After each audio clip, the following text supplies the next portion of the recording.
All right. There we go. So good afternoon, good morning, and good evening, wherever you are. I'm Waity Lightheart from the Digital Republic. That's it, the DR. Here we are. Excited to be here, pumped to be here. I got a great webinar for you today. For those who don't know about the Digital Republic, for those who want to find out about it, it's basically it's a community of people who are a combination of people who don't know anything about online marketing, people who are learning a little bit about marketing, people who have been doing online marketing for the last 15 years, basically working as a collective group to use social media to improve the quality of our lives and to make a better life and to learn about this whole new thing, social media. I see you guys up here on the live. I'm waving. Just so you know, I look up here and I look down here because I'm running on YouTube Live. I'm running a Zoom webinar. And I'm running a live Wade Lightheart. So anyways, I want to thank you all for joining us today. We're excited. Today we're going to talk about getting out of the box. We're in a unique time in history. And I'm going to talk a little bit about the employee versus the entrepreneur mindset and why that is so important to understand this, because there is some conditioning going on with us. As a society, and I'm not here to blame anybody. I'm not here to create some grand conspiracy theory. I'm not here to dump on employees either. What I'm trying to illustrate to you today is how people get stuck in this system and how that goes. And I call it living in a box. I mean, you think about it. I mean, most of our lives, like up till your first grade, grade 1, if you look at grade 1, let's just dive right into it.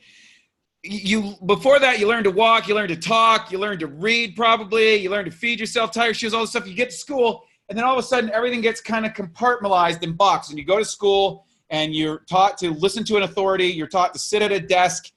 You go. So the school is a big box, and in your room is a smaller box, and then you sit at a desk with a little box. And then you have an authority that tells you what you need to do, and you have to pass a test to get the authority's approval. Okay, so let's go to school. And then you go to school for 12 years, and they say, well, if you want a job, you can go out into say a low-skilled job, quote unquote, blue-collar job, and go right to work at grade 12. Or you can get higher education, 4 years, 6 years, 8 years, sometimes 12 years, and you get a job. But again, you go to another box, and then you get another authority, and again, you got to get the approval of the authority, and they put that on a card, and then you go and you take that out to an employer who tells you, you got to go to this job, and you got to go to this place, and you got these rules, and you got to fit inside of this box, right? And then all of that sits inside of a societal box, which is a government box, and the government box determines what kind of school you go to. They determine, how much taxes they pay from you. And the goal is that they create some social program that you pay into for 30, 40, 50 years, and hopefully there's going to be enough money left over so that you're going to get some of that. So in the employee structure, which is, by the way the education system has been set up for most of us, and it's been set up that way because it made sense 150 years ago.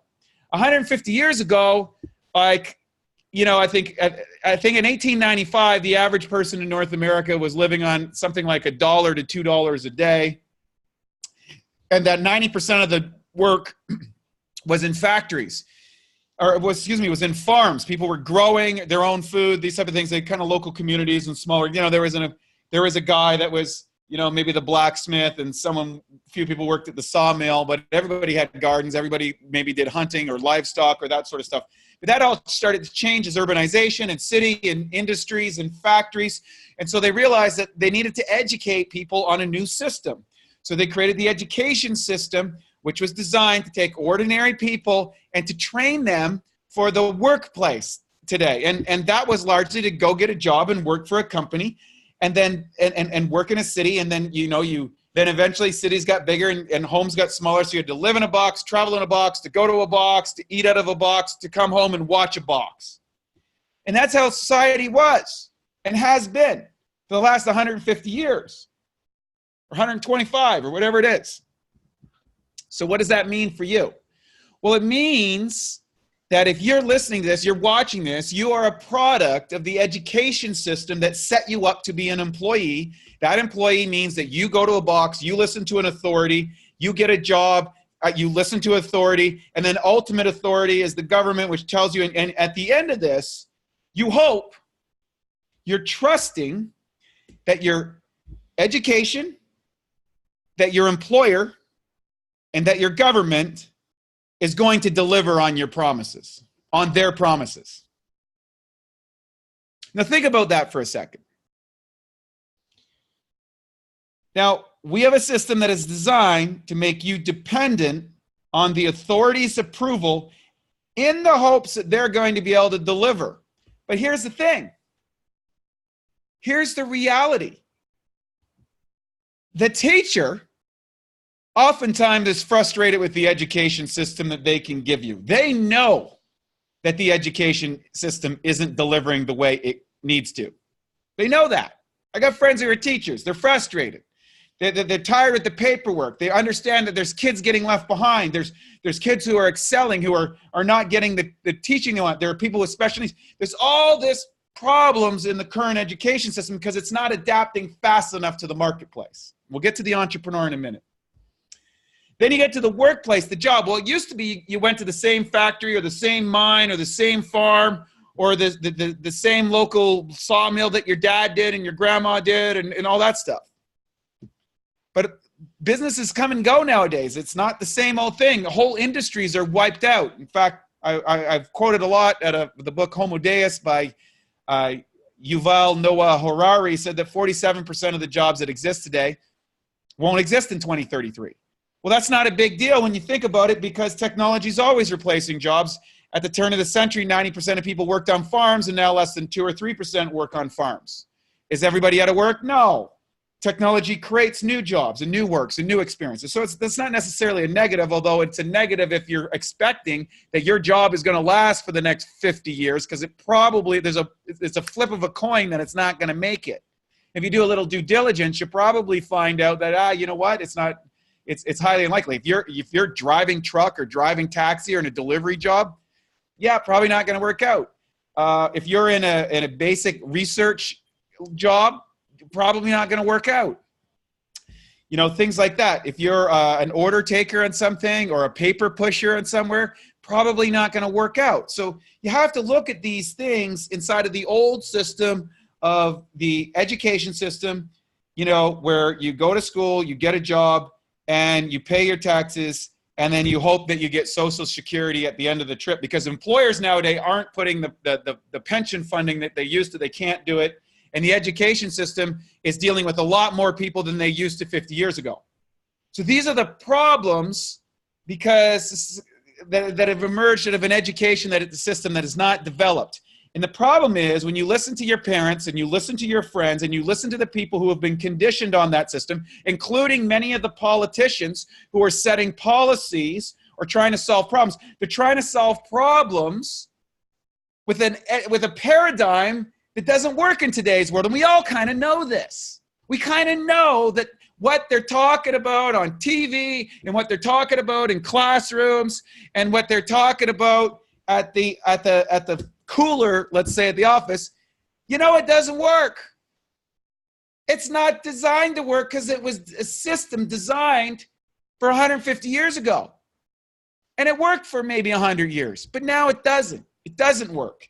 Here's what happens. You go on that program, unless you have a lot of money or have a lot of affluence where you can go to school as long as you need to, that you don't need to get a job, and that you're not dependent on social programs later on in life or throughout your life. And that's literally, essentially, you're talking about 2% of the population. 2% of the population is in that situation. 98% of us are not in that situation. The bottom line is you are putting your faith, your trust, your hopes, your dreams, and your future in a system that has a 98% chance of failing you. Does that seem like a good idea? Sure doesn't to me. So let's talk about that for a second. So that's the employee setup, the mindset, and the underlying conditioning that happens. Because you got to realize, you went in here at 6, you come out at grade 12 at the minimum, probably, you know, even 10 years, 12 years, 16 years, 20 years of schooling, you come out on this system. Now, you have to realize, even if you know that it's not working, you have to uncork your brain. And your brain has been conditioned to listen to an authority, to follow the system, to do what I'm supposed to do, to show up at my box on time, to watch a box after work, and to relate to my friends at the box. And I call that the employee mindset. I'm not there to try and dish that. I'm trying to understand. Like, most employees don't understand that in order for them to get a paycheck, the company has to make a profit. Unless you're a government employee, then the government has no accountability. Doesn't have to make a profit, doesn't have to be positive, doesn't have to have accountability to the population. Most of the people who work for the government aren't actually elected. They're unelected officials who are tenured in, and the accountability systems inside of that are not the same as they are in the marketplace. If you don't make it in the marketplace, you don't go broke. If you don't make it in the political landscape, they just raise taxes. Hey, just give us more, and that's why taxes keep going up, because, you know, business, I mean, being a politician, being a government, that's difficult enough. That's hard to make policies for, you know, 10 million, 20 million, 30 million, 100 million people. You can't possibly deal with everybody, so there are going to be, the bulk of people get left in the weeds. And that's the downside of democracy. That's the downside of every political. So I'm not here to take democracy out, but the downside is you can't account for everybody's needs. And as the mass of people go out and the geography increases, someone on the west coast of the United States or Canada has different needs than someone in the Midwest of Canada or the United States, who has something different than someone on the East Coast. Just makes sense. Why do we expect for us to figure those things out? So, well, let's talk about this. So this thinking, this mindset, this authority conditioning, and tell me what I need to do so I can pass that. Now, the upside of being an employee, you don't have to think too much. You don't. You just do what you're supposed to do and get your job. The more you have to think, or the better that you get, generally the more that you apply, the more money you make. And then the increase generally oftentimes in stress. So there's a stress and effort and energy, because solving problems is a certain amount of stress. Now let's move over to the entrepreneur mindset. You'll see where I'm going. So here's the typical entrepreneur. I'm an entrepreneur. If you're listening, you probably have an interest in being an entrepreneur, or you want to be an entrepreneur, or you are an entrepreneur. So what's the difference with an entrepreneur? Well, you go to school. What happened when you went to school? You probably got in trouble. You probably challenged authority. I challenged all my teachers. I wanted to understand why they were trying to tell me something. I wanted to understand why I couldn't talk to my friend at the desk. I wanted to understand why I was so bored with this subject and I had to learn it. Okay? That's, chances are, if you're one of those people, you're probably more of a more entrepreneurial mindset. Some people went to school, they did great. They loved it. They got straight A's. I had a friend of mine. She was in class with me at the same time. Remember, we started in grade 6. Or 6 years old together. We actually started in kindergarten together. We're really good friends. We went to school for 12 years. We were like neck and neck as far as education. Then I got to this high school and I was like, why am I wasting my time? I can't get ahead. She kept getting straight A's. I kept getting, B's and C's. And we went to university. She got a scholarship. I didn't. We went to the same university. And then afterwards, I got done 4 years and I started to learn about entrepreneurship. And I was like, I'm out of here. I found a new program. I didn't know about entrepreneurship. I didn't know I could be a business person. I finally found something that was working for me, because I kept buying into, hey, it's going to get better. The education's going to get there. You're going to get a good job. It just kept getting worse. And I just kept adding on debt and adding on investments. That's called sunk cost bias. And you don't want to get out of it. And everybody's expecting you to get the diploma and the degree. And then you got to go get a master's. Well, she went down that route. So my friend, she stepped in the employee thing, and then she got funding. She became a doctor, and then she got funding from where? She got funding from the government, and then she ended up working for a university government position. So she stayed within that system, and as long as Canada keeps going and the funding keeps going around, She gets to check out what's happening in biological organisms. Smart girl. Her parents, one of her parents was a teacher, her other parent was a nurse. She ended up with a good job. She pays her taxes. She's in the social system. She's funded by the government. She works for the government, and she promotes government policy. And she's hoping to get a government pension when she gets out. I was like, I went to the same school, challenged the authorities, got in trouble. Tried working when I got out of university, hated it. By the time in 1998, time I was 26 years old, I realized I was unemployable. The reason was I couldn't understand a lot of things they were doing. I wanted to do things my own way. Again, my mindset was more of an entrepreneur. I just didn't know that. And you might not know that either. You might not know that you're actually an entrepreneur, because they're not going to tell you that you should be an entrepreneur in school. They're going to teach you that system. So in the entrepreneur system, you go to school, you challenge it, you get a job, you challenge it, you quit it, you start something else, start a side deal, start another thing, start selling stuff online. Who knows what happens? Hopefully you don't end up in jail, because a lot of entrepreneurs, because the system is so hardcore, they move into more what's quote unquote non-government regulated activity, because they realize the system doesn't work. So they go totally outside the system where the opportunities are to make money out there, because there's a lot more money that can be made. So they're always challenging in that. And then that usually runs them into trouble with the government. Eventually, if that all works out, you get through your young rebellious stage, breaking the system stage, anti-government stage, anti-system stage, anti-education stage, anti-everything stage. That's part of the evolution of getting older. You go, I'm going to be an entrepreneur. You start your own business. Eventually, if you run into a little bit of trouble with taxes or government regulations or something, then you what do? You go hire experts to help you. So what is the entrepreneur's mindset? Well, the entrepreneur realized I can't rely on the system to educate me. I need to be self-educated. And to be self-educated, you need to be interested in something. You need to be interested in a topic. Maybe you're good at being a mechanic, right? And so you start fixing cars because you like cars and you feel good in your car, and your car breaks and they didn't teach you how to fix it in school. So you figure it out. You read a book, you talk to a mechanic, you start working on it, and you feel it, and you get confidence, and you start little by little. And then pretty soon you build your own car, or you buy cars, or you sell. You get into the cars business because you're in the car business stuff, right? Self-educated. In other words, you find out what you're interested in. You go back to kind of how we were wired as a child. You go back and you say, hey, I'm interested. I want to follow this thing. I don't know how to do this. You look for people. You look online. You find. And today, there's never been a better time to be self-educated. You can get the greatest, smartest, most impressive minds in any subject for almost free online. It's virtually free. You can take university professor courses. You could take mechanic courses. You can learn how to tile your floor. There's not too much you can't learn online nowadays. So the role of the self-educated program is find a topic that you like, find an expert who's producing great results, and start learning from them, right? And you're going to pay for your education, but you're only going to pay small amounts for very specific things that you're educating. You don't need a broad-based education. You're going to go what you need to.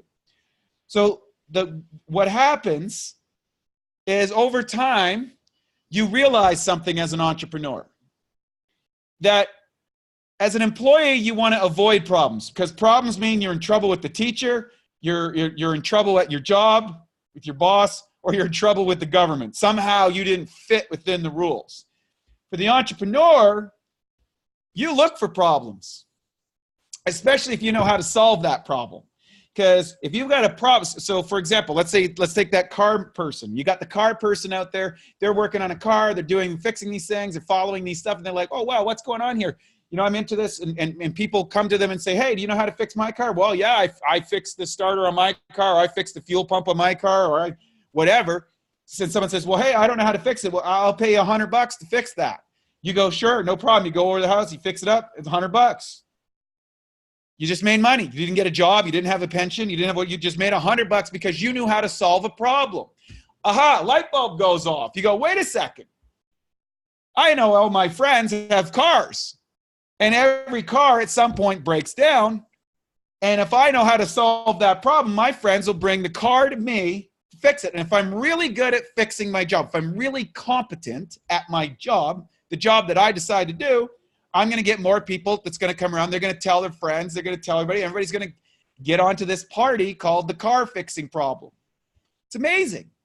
It's just absolutely amazing, right? So the entrepreneur, instead of avoiding problems, he looks for them, or she looks for those problems. She figures out an effective solution for that problem, and then she goes out and finds other people who have that problem that she can solve. And the more problems that you can solve, the more money you make. That's the role of the entrepreneur. So the entrepreneur doesn't avoid problems. They actually look for them. And they look for problems that they can solve. And either you want really, really big problems that you can solve, or you want a lot of little problems that you can solve, or you want a common problem that you can solve. That's, I think, the best. The best idea is to solve a common problem in an efficient way that people are willing to pay you the money to solve that problem because they can't solve it. And if it's got scale built into it, if you can automate that using technology, now you've got a scalable, lovable business. And then the other thing about the entrepreneur mindset is they don't expect anything from their education system. They don't expect anything from an employer. Chances are they can't even work for one. Or if they do, it's only for a part-time. And they hire experts to manage their interaction with the government. And what I mean by that, as an entrepreneur, you get a lot of tax incentives. You get tax savings for, marketing materials and building materials and office materials. There's a whole lot of things that the government recognizes that being an entrepreneur is not that easy, but the economy is driven by entrepreneurship, people solving problems at a profit, increased productivity. Okay, when you look at that, we've increased the productivity of people, the output of people, by 6 times in the last 100 years. The average person produces more stuff by 6 times than they did 100 years ago. And that's largely in part because of technology and organizational skills and the way entrepreneurs have organized themselves into business and corporate structures. And also that now, because of the rise of artificial intelligence, robotics, and mathematical algorithms that are able to repeat and solve problems relatively quickly, repeatedly for people. Okay? And then what do? You hire an expert, you hire a tax authority and a legal authority so that you can minimize the imposition of the government on your activities and maximize the benefits that you get from solving the problems that you have. So the government now does not become someone that you're dependent on. The government is somebody that you have to interact with because you find yourself in these imaginary borders, and you want to maximize your benefits and minimize the contribution to them because you don't really need them that much. And so what happens is there's this big war out there between employees and entrepreneurs. And the problem is they got different mindsets. And each one is trying to apply the mindset to the other person. The entrepreneur is trying to tell the employee what they need to think and do or how they need to act. And the employee can't understand why the employer is acting and being in a certain way. They're different mindsets. I'm not saying one is better than the other. I'm just saying they're different. The employee is looking to avoid problems. The entrepreneur is looking to find problems that they can solve at a profit. The employee is looking for an authority to help them solve the problem or to tell them what to do. The entrepreneur wants to find a problem and they want to figure it out and tell themselves what they need to do, right? The employee is trusting the government is going to make better decisions for their life than they can, and the entrepreneur is deciding I can make better decisions for myself than the government. That's essentially the natures of that. And that's a deep conditioning program that's been infiltrated into your mind literally since the day you walked into school. But now guess what? The tables have been turned. The slate has been wiped clean. And it's because of artificial intelligence. It's because of the internet. It's because of social media. It's because we have the ability to connect. It's because there's not 3 channels anymore. There's millions. It's because we have ability to communicate and interact with virtually anybody on the planet. The old government programs with the nation states and all this, it's falling the way of the dodo bird. They can't keep up. Governments can't keep up to the speed of change. Right? They call them border crises. It's not a border crisis. It's a technology crisis, right? They're talking about jobless rates. No, it's not. It's ability to think and integrate with the new technology, right? It's a social problem. No, it's a thinking problem. It's not a homeless problem. It's an addiction problem. Okay? So it's easy to look at the surface of things and call it this, but what we instantly do is we're building in our biases inside of that, and then people are out there asking for rights and freedoms and someone to solve their problem. But I'm here to tell you that this thing is going to keep scaling more and more towards the entrepreneur. More and more to the person who can think and solve problems themselves, and can go out and find the resources, the education pieces, the people, the places, the things that can help them solve the specific problems that they're facing with as a person, as an individual, as an entrepreneur. So the entrepreneur has to embrace continuous education. Alvin Toffler wrote a book called Future Shock. And inside that, he said that the future will be determined by the people who can learn, unlearn, and relearn. Can learn, unlearn, and relearn. That's a pretty powerful statement. Seemed pretty crazy back in the 70s, the things that he was talking about. But the bottom line is this. How many people here have been in a job where the corporation went out of business, where the industry went out of business, or where the technology in the industry changed so much that you had to get re-educated?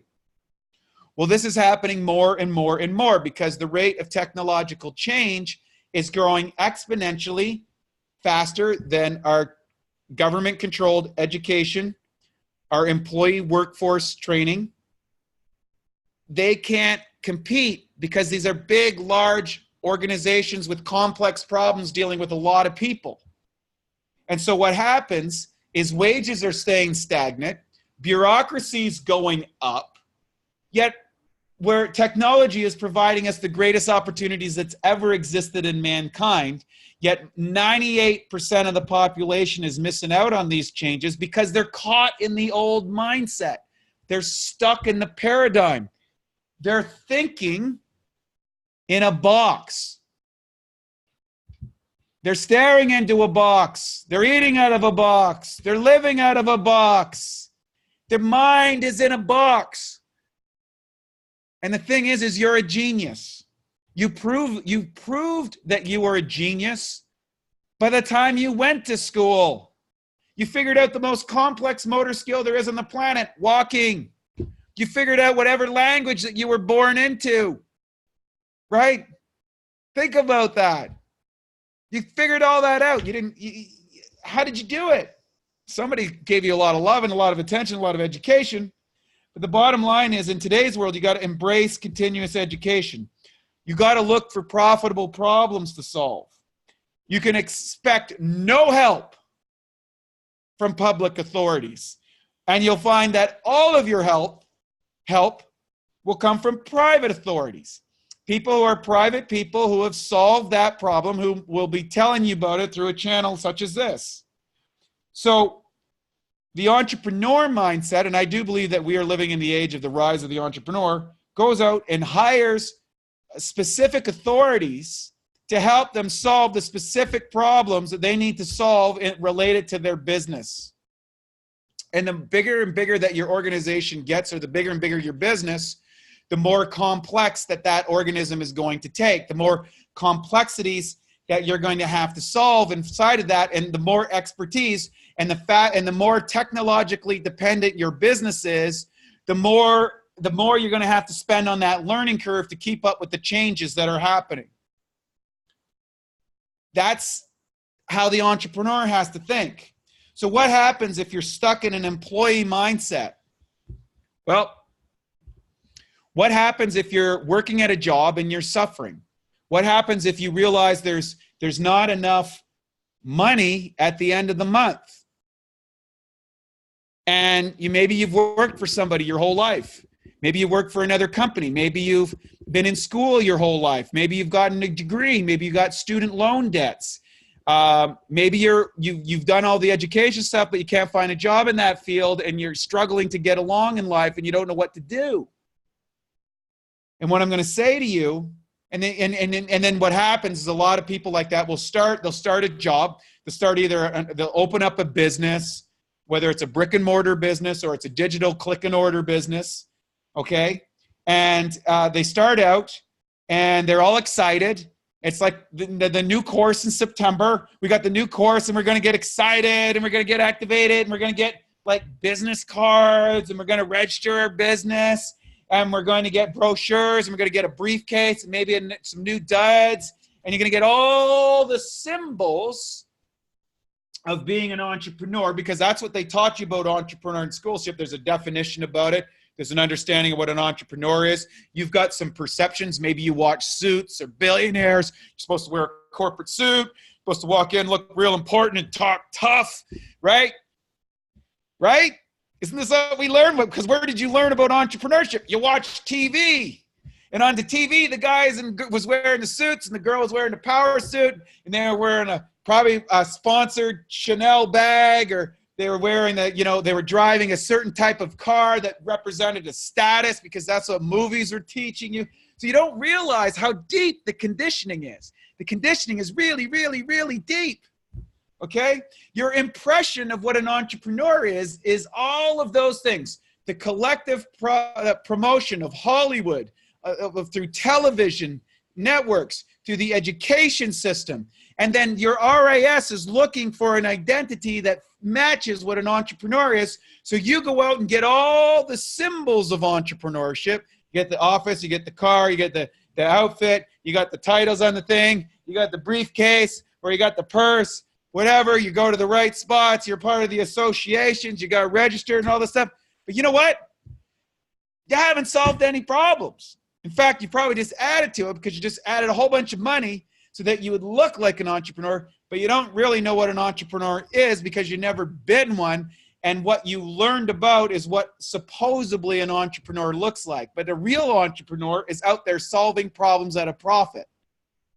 The real entrepreneur is looking for problems and figuring out how to solve them for as many people as possible, as efficiently as possible. And the better that they can do that, the more people they reach and the more prosperity they experience. And what's going to happen then is all the employees are going to come in, because they're going to fill those roles because they don't know. So what happens is, when the employee first moves to an entrepreneurship, what do they start out? They're excited, they get the symbols, they go over, and then after about 3, 4, 5, 6 months or whatever, they go, oh my God, this doesn't work. You can't make money in this industry. And then comes the rationalization. Well, the market's bad. The government's not grading the right experience. I need more education. Nobody seems to understand this market. I don't have enough money. I don't have enough capital. I don't have enough expertise. Don't have enough resources. And as Tony Robbins says, it's not that you lack resources, it's you lack resourcefulness. You lack resourcefulness. So what does resourcefulness look like? It means showing up to your problems and saying, I'm going to figure this out. And I'm going to hire people who have figured that problem out to show me the shortest, fastest, easiest way to solve that problem. Because there's one thing that is really different for an entrepreneur versus an employee. And it's the most important distinction, and that is your time. You see, time is the great equalizer. You see, because we only get 24 hours a day. Everybody. Doesn't matter how rich you are, how poor you are. We're all under the same sun. Same moon, same stars, same planet. If you're on planet Earth, you only get 24 hours in a day. You only get 365 days in a year if you're following the Gregorian calendar. If you follow all the other ones, like the other calendars are built on moon cycles and things like that, it's probably a better cycle, but that's a whole other story. That's another story to get into. What is a year? What is a month? Why do the months have different numbers in it? Think about that. Does that make sense? Wouldn't it make more sense to follow the moon cycles? That's pretty consistent. Why we just invent these days? Why does one month have 28 days and another one have 31? If you ask that question like I did in school, what happens? They kick you out of class. Don't ask that question. Now, time. You see, an employee puts time in to get paid. Because an employee says, I'm getting 25 bucks an hour, right? I'm going to work my 40 hours a week. Okay? That's going to give me $1,000 a week.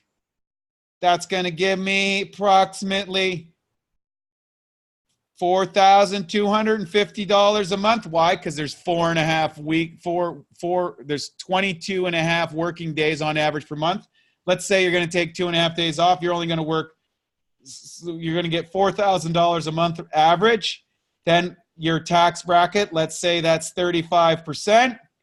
You know that you are going to have to pay out $1,400 in taxes and Canada pension or in social insurance or medical or whatever. So you got $2,600 to live your life on. So you just need to show up those 40 hours, do what your boss tells you, and when Friday night comes on and you time to go home, you go home and forget about it. Now that's a cool thing. I'm not knocking that, right? I'm not saying that that's a bad thing. For a lot of people, being an employee is better. You know what? They don't want to solve those problems. Their family's more important. Their friends are more important. Maybe their recreational hockey department, or maybe they got outside interests important. They're just making enough money to live there as a job because that's what they have to do the rest of their life, what they want to do. And that's okay. There's nothing wrong with that. But if you have that mentality before, is I just need to put my 40 hours in, and then you go to an entrepreneur program, you're in trouble. Because when you go to the entrepreneur program, you got to put in as much time as it takes to figure out how to solve that problem, and then how to tell people that you solved that problem, and then to make sure that you're making a profit from solving those problems, and that you have enough problems to solve that you can support yourself. And that takes some time to figure out. In fact, for most people who start out in business, they never figure that out. 95% of all businesses fail. And they fail not because of the business. They fail because of the mindset of the person applying to the business. Because the mindset got conditioned on the old program, and as an entrepreneur, you need to be on the new program. And it's never been a better time to be an entrepreneur. It's never been a better time because you're not limited by location and time. You're not limited by the resources and technology you have available. But what you've got to do is you've got to be able to buckle down and stop putting the time in and start putting the time on the right priorities. And in order to do that, you better be passionate about what you're doing. You had better love going to work and figuring out how to solve this problem for yourself and for other people. You better do that, because if you don't do that, you're in trouble. You're going to have a miserable life. You're probably not going to be that successful, and entrepreneurship is going to escape you. So what do you do? Well, I would suggest this. I'm going to give you a couple suggestions of how to make the transition from out of the box, or in the box thinking, to out of the box, because an entrepreneur is out of the box. The entrepreneur is the person that builds the boxes for other people. Do you understand? People buy boxes and live in boxes and think in boxes because it's easy. It's an easy way to live. You don't have to work too hard, right? I don't have to think too much. I don't have to worry about it too much. Someone else has figured that out. I want a pizza, it comes in a box. I want cereal, it comes in a box. I want a protein drink, it comes in a box, right?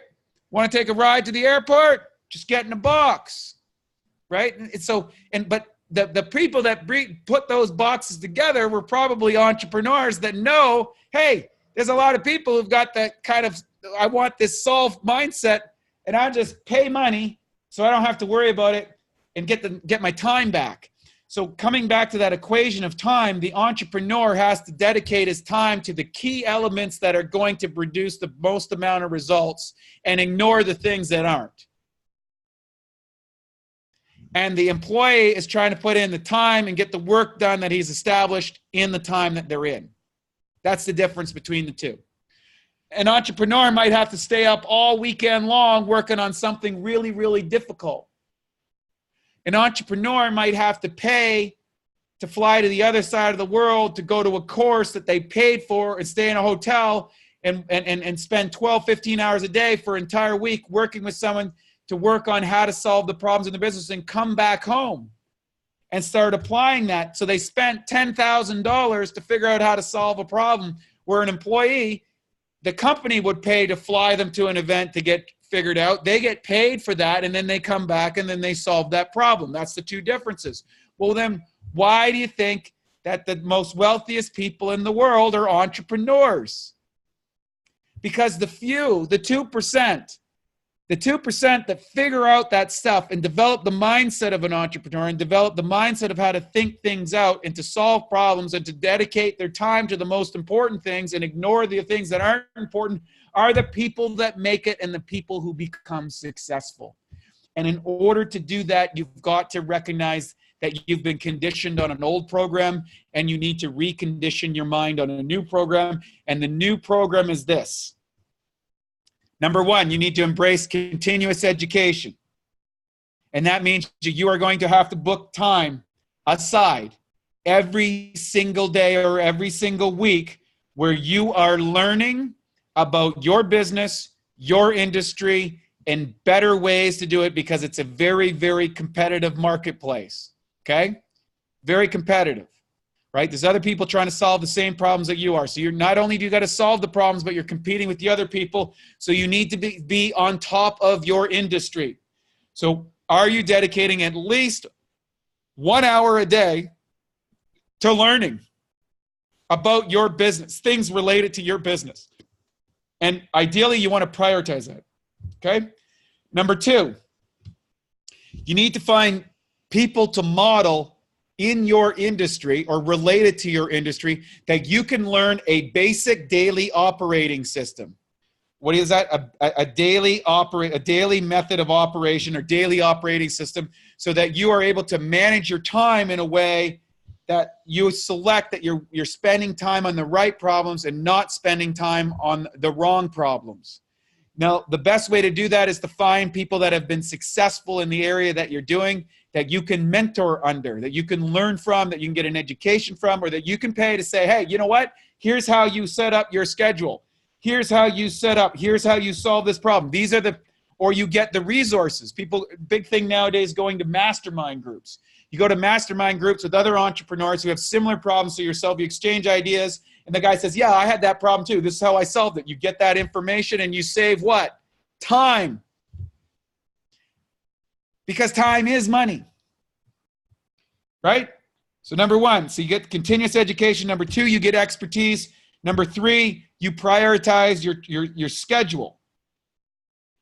And you do this by continually finding authorities who can help you, either as a lateral colleague that's solving similar problems, or an authority who has a particular area of expertise in the area that you want to solve, that you are going to invest in because you're reinvesting in your business. And that's why oftentimes the government gives you tax incentives for when you go to these learning experiences, when you take these education programs, because they understand that entrepreneurs have to reinvest money in themselves. So if you reinvest money into your own business, they go, you know what? He's trying to grow the business. That's what's going to grow the gross domestic product in the world.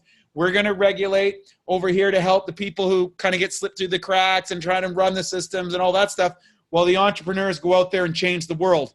But what's interesting is we're in this time right now, and I think that's why there's so much frustration and anger out there between those that have and those that have not, is because we're moving to a bigger gap between the haves and the have-nots, because technology is allowing us to scale at rates never before seen. You see, before you became you own a successful restaurant, you didn't open up chains all over the world. You had no place to deal with it.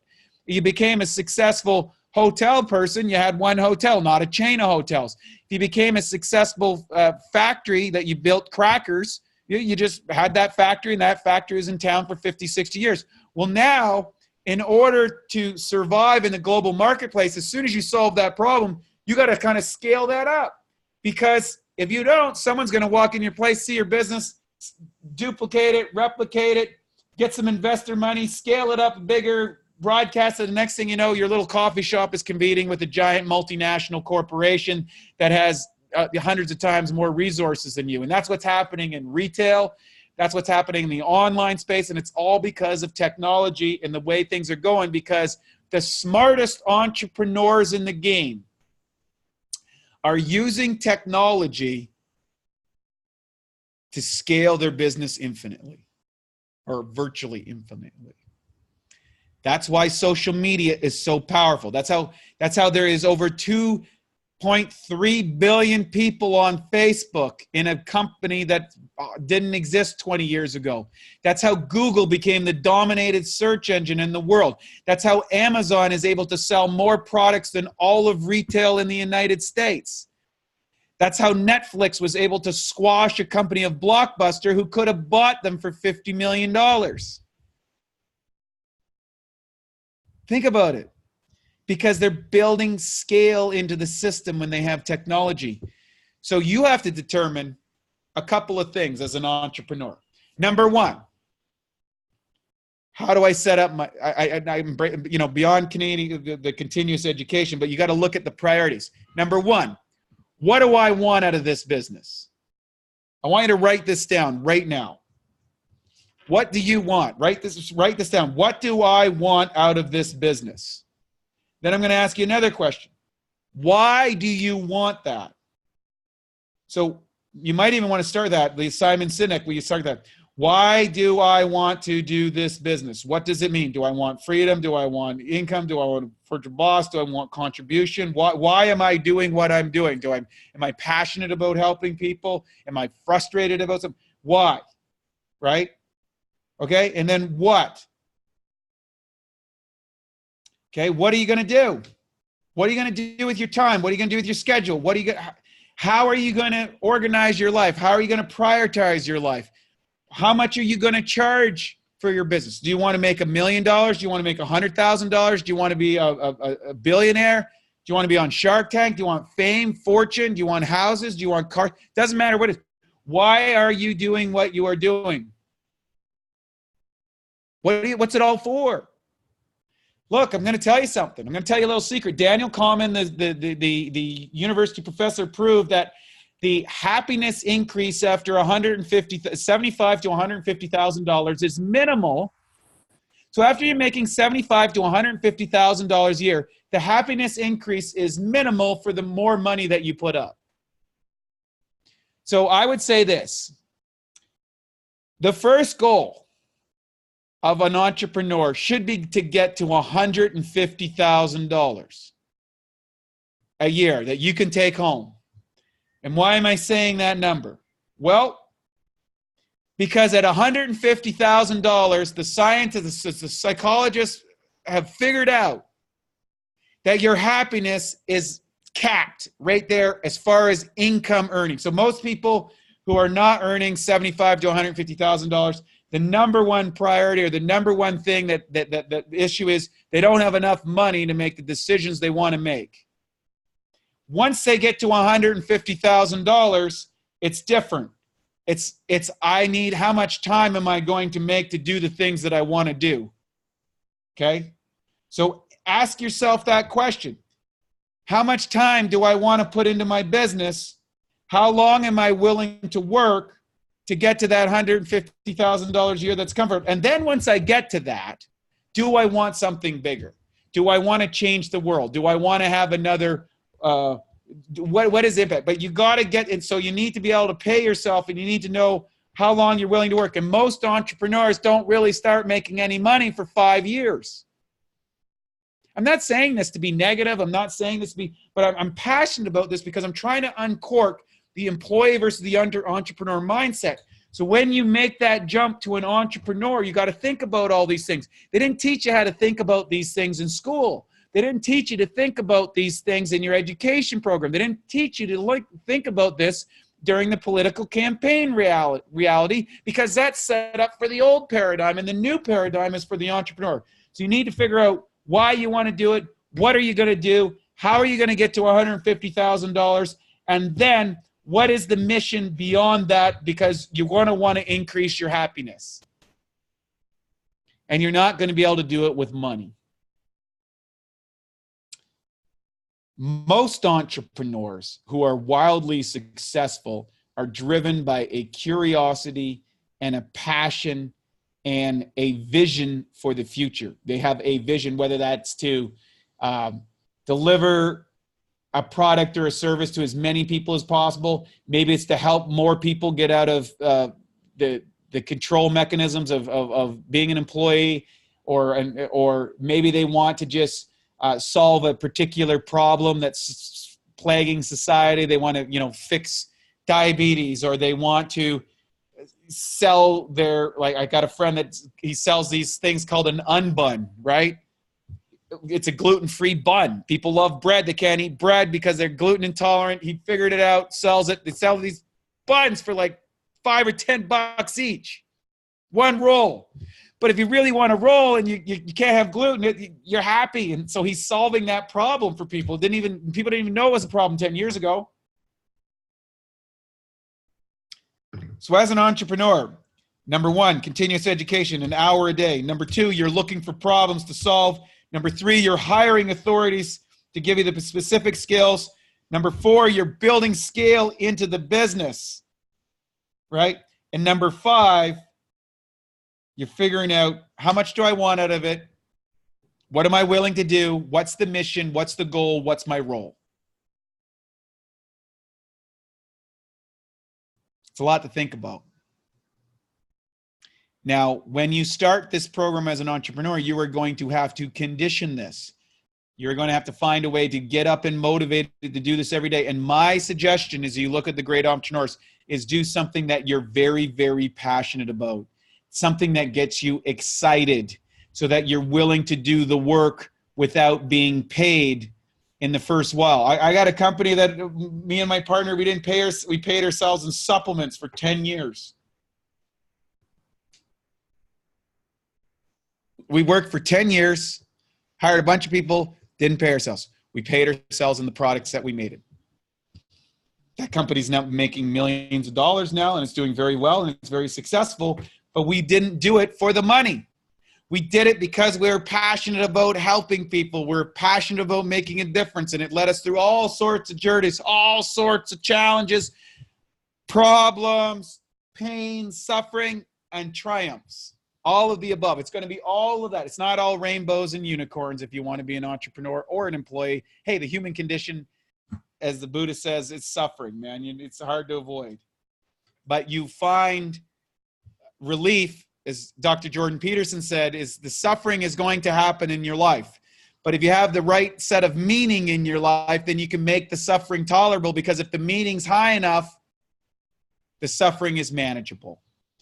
And so what you want to do is you want to go out and take responsibility for the things that you're passionate about, follow on those dreams, set a vision for yourself, become self-educated, find the people that you need to solve, get behind something, decide what it is that you want to do, decide why you want to do it, and go out there and do it, and don't quit until you're done, and recognize that you are going to have to rinse and repeat this pattern of brain conditioning every single day, because if you grew up in the education system that we have today, the government system we have today, the employee system we have today, your brain is hardwired to stay in a box. And I'm here to shout out to you that you got to break out of that if you really want to be an entrepreneur, you really want to embrace this new world economy, you really want to take advantage of the advantages of social media and technology and artificial intelligence and robotics and automation that's all built into the systems that we talk about at the Digital Republic.